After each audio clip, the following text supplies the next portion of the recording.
Guys, it's over. Yes, the season. Bruh. Why do I have garlic salt on my...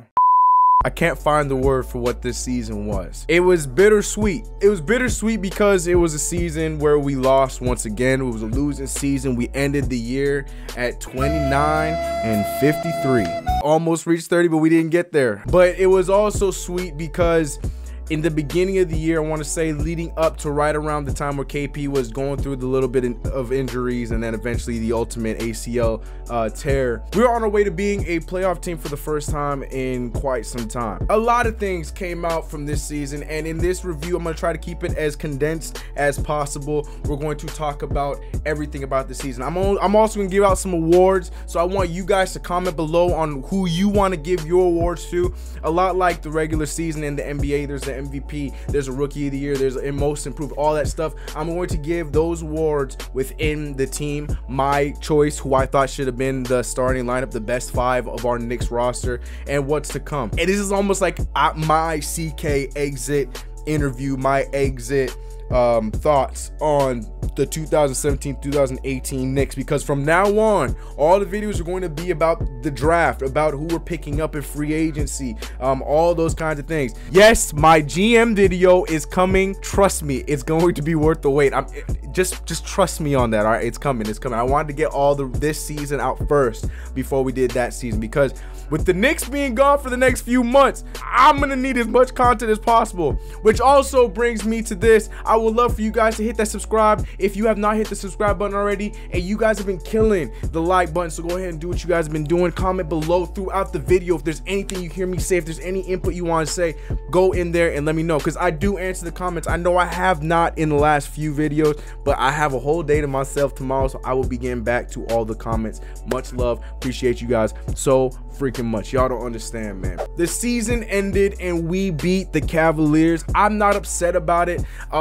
Yes, we could have used the loss. The Knicks like to do this. We love to win the last game of the season when there's no point of us winning the game, but at the same time, it was a fun showing. It was fun to see guys like Luke Cornett going out there balling out, seeing guys like, you know, Frank Ntilikina, all these guys that we are going to have to decide on whether we're going to bring them back, whether we're going to put them up in our build and all that stuff. It was fun to watch that, and I feel like that's something that is going to be good for us to think about in the future. Looking forward to that. After the game ended, pretty much that night, everyone's favorite coach, Jeff Hornacek, got the axe. He got let go. The following day, our boy Steve Mills and my guy Scott Perry. I'm telling you, I'm becoming a Scott Perry fan more and more every time I hear that man talk. That man, I believe in Scott Perry. They, you know, pretty much said that they're looking forward to, you know, focusing on the defensive end, bringing in a guy that can, you know, be about the process, you know, building a team and turning it into a longevity thing rather than us trying to win now, which is the mentality that the Knicks have been having for all these years. Basically the same stuff I've been saying on this channel since the beginning of this channel. I've been saying that we need to be building a Warriors-esque kind of thing, or the Sixers. The Sixers is the best example because it's happening right now. We need to be building within rather than hoping and praying that we get a superstar every freaking offseason, because we keep failing. We got lucky with Stoudemire. We didn't even pick up Carmelo Anthony. We had to trade our whole life away to get Carmelo Anthony. But those are the only situations where we really lucked out in free agency. Yes, we got a Derrick Rose in a trade during the free agency, but I mean, that was shell of himself, Derrick Rose. Look at him right now. He's barely playing with the Timberwolves, but he's in the playoffs, so I'm excited to see what that's gonna happen in the playoffs, but we'll talk about that later. The stuff that they were saying, I mean, I want to see action upon it as well, but it's the stuff that we want to hear, because in the past was a lot of lip service about, you know, we're improving every year, we're trying to do this and trying to do that, especially when Scott Perry would pave what Steve Mills said every time. Steve Mills would say something and it's like, yeah, cool, we've heard that before. And then Scott Perry would talk, and my man made you just sit there and be like, you know what? I like that guy's plan. Let's go with what he's doing. Like, I am a fan of Scott Perry. I want to know what you guys think. How are you liking with what's going on with our front office? But I talk too much about that, exit interviews and everything going down. Everything is going on. I'm not going to get too much into exit interviews because I'm not, you know, I like them. But, you know, with hearing the same things like, you know, well, we know what to do now. We're working on doing this. You know, certain players talking about whether they want to come back, but it's up to the upper management. All that kind of stuff. We're not going to, that hit you guys and that was loud. I am so sorry. So the first first one I'm going with is Rookie of the Year. Now, Rookie of the Year typically means a first-time player, but because I'm talking about the Knicks, I'm going to be talking about a Knicks Rookie of the Year, meaning a player that is on his first go at the Knicks, which is a majority of the team, and makes this award a little bit more fun to talk about. Because yes, I could easily give it to Frank Ntilikina because he is the actual rookie, you know, alongside Luke Cornett and Isaac Hayes. Isaac Hayes? Can you dig it? Isaiah Hicks and Damian Dotson, and you give it to Frank Ntilikina because, you know, the upside. But we had a lot of first-year players this year, as we do every year. You know, guys like Trey Burke, Michael Beasley, Troy Williams, you know, the list goes on and on and on. So I want to give it to the guy that has been the most impactful. Now, it's easy for me to sit here and say that we got to give it to Michael Beasley, but I'm not going to do that because, yes, Michael Beasley has proven to be my favorite player on this team. God, please, with everything, please bring that man back to this team. I'm actually going to give my Rookie of the Year to Trey Burke because Trey Burke is somebody that is showing signs of being a savior for us at that position. We've seen him play against some great competition when he was playing well. Kemba Walker, we've seen him go up against a lot of guys of that stature towards the end of the season when he started to finally start. And I'm looking forward to I'm hoping for us to bring him back. I think he has a potential to be a good, you know, torch carrier until Frank Ntilikina is ready to be the starting point guard. Right now, he's a combo guard with point guard abilities, but he's not going to be our starting point guard, especially if we bring back Trey Burke. So I'm going to give my Rookie of the Year to Trey Burke. Trey Burke is our Rookie of the Year with that stat line, doing everything he did. Now, who do you guys think was our best first-timer Knick this season? So like guys like Tim Hardaway Jr. doesn't count because he's been a Knick before, but you get the program. Like their first time being on the Knicks this season and how they showed up. You think it goes to Beasley? You think it goes to Frank? You think it goes to Trey? Who you think it goes to? Let me know in the comments below. Now we're gonna talk about most improved. Now this one goes to people who have been Knicks and have come back and showed out and showed good stuff. Now to me, I wanted to give this one to Kristaps Porzingis, but I'm actually going to give this one to Tim Hardaway Jr. Basically because I feel like we've seen that we have a more evolved version of Tim Hardaway Jr. on our team. We drafted Tim Hardaway Jr. I'm not going to go into that. We know that. But now we got Tim Hardaway Jr. 2.0, a smarter player. Yes, he still takes those crazy shots, but I feel like when we were in the hunt for the playoffs, he was very conservative with his shot. He was getting the ball to other people first before it came back around and got to him. And that's what was helping us win, is when we were playing that movement basketball up until, you know, KP went down and, you know, he was looking for his own kind of thing. I like the Tim Hardaway Jr. that we could possibly have. I still don't think he was worth all the $71 million, but at the same time, I'm glad we got him. I think that was a good pickup for us in the long run. I just want him to go back to playing the 2, though. I don't want him playing the 3 anymore. We need him to play the 2, especially if we want to be successful. Mikal Bridges, you can play the 3. I trust you at the 3, Mikal Bridges. Please come to the next place. I hope we try to come up. Now I'm going to do my all NBA team, my all Knicks team, meaning my starting 5 this season for this year. Now the normal starting 5, I want to say for the majority of the year up until the changes towards the end, was Jarrett Jack, Courtney Lee, Tim Hardaway Jr., Kristaps Porzingis, and Enes Kanter.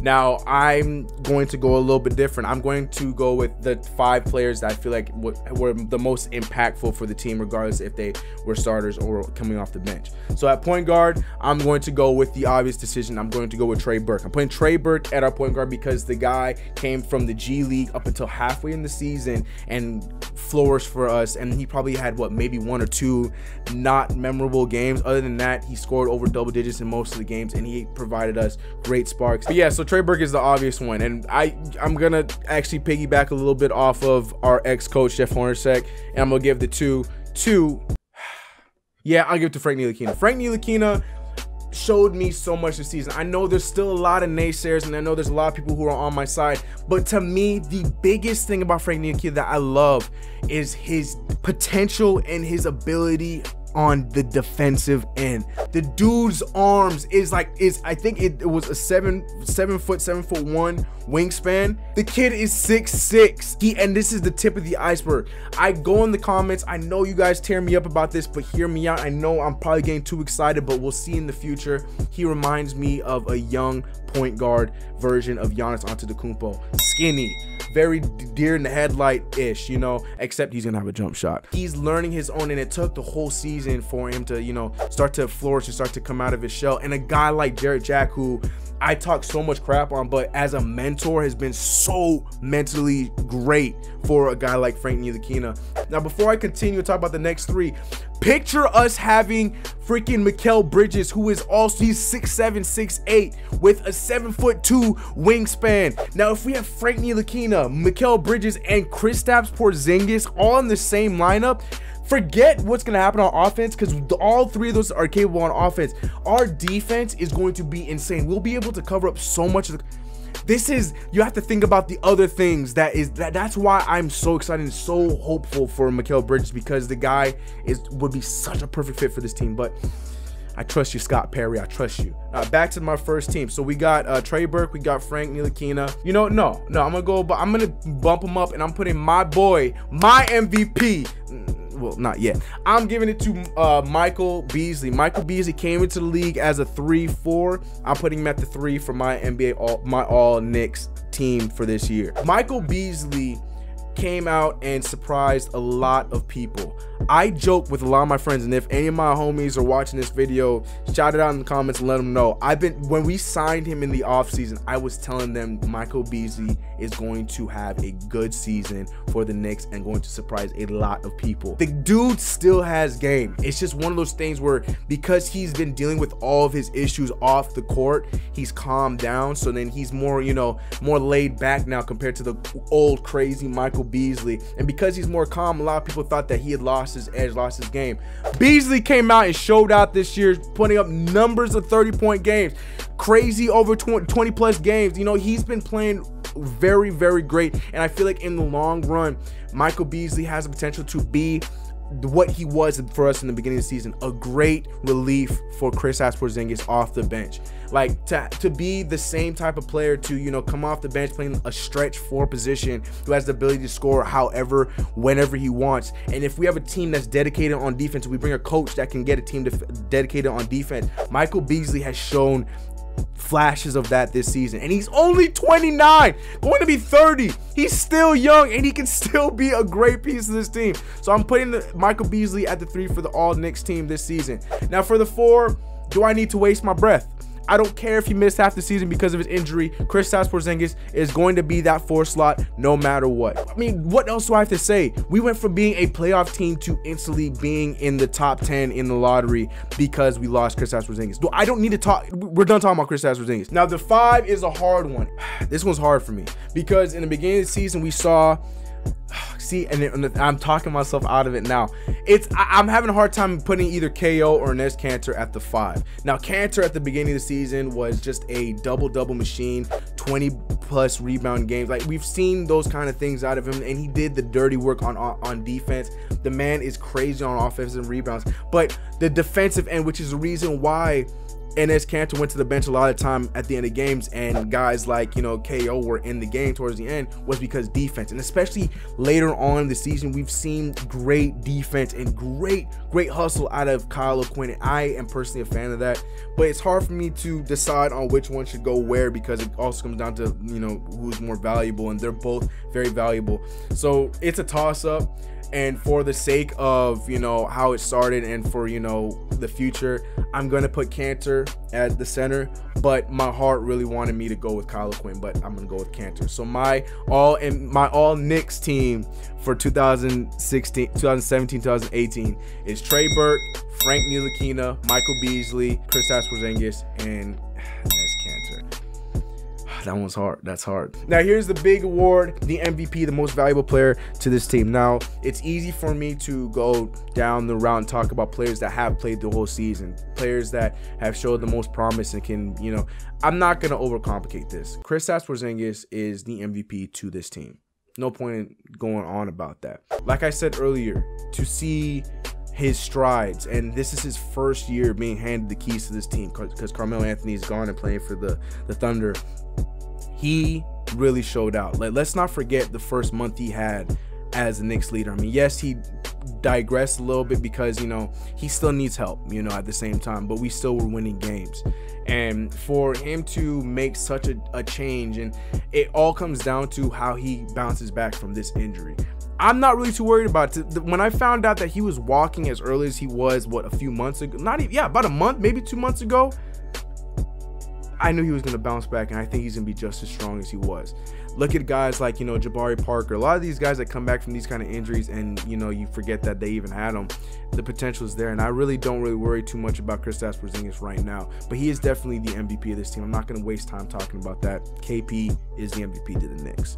So I hope that was fun for you guys. Let me know who you guys got in the comments below. I know it's something a little bit different, but those are my choices for the all Knick awards on for this last season. So before I end this video, like I said, I'm gonna be doing a lot more of the postseason stuff from now on. We might touch on the playoffs a little bit, and you know, those kinds of things. I got some fun, you know, videos about who I think we should trade for, who we should pick up, some what ifs and stuff. Like, I got crazy stuff coming for you guys to fill up the offseason, so don't trip. A lot of Knicks content is coming. Again, like I told you, I'm in the process of looking for a place to move and all that kind of stuff, and the job. So that's the reason why the uploads have been, you know, so sporadic. But I'm trying my best to have at least 3 videos a week from now on. I know this week has only been 2. But you guys can also catch me on Twitch. I do stream very regularly on Twitch. I play a lot of games with my homies by myself. Play some 2K. So if y'all some 2K heads, you already know, hit me up on Twitch. We'll play over there. 2K videos are coming back, by the way. I see you guys in the comments.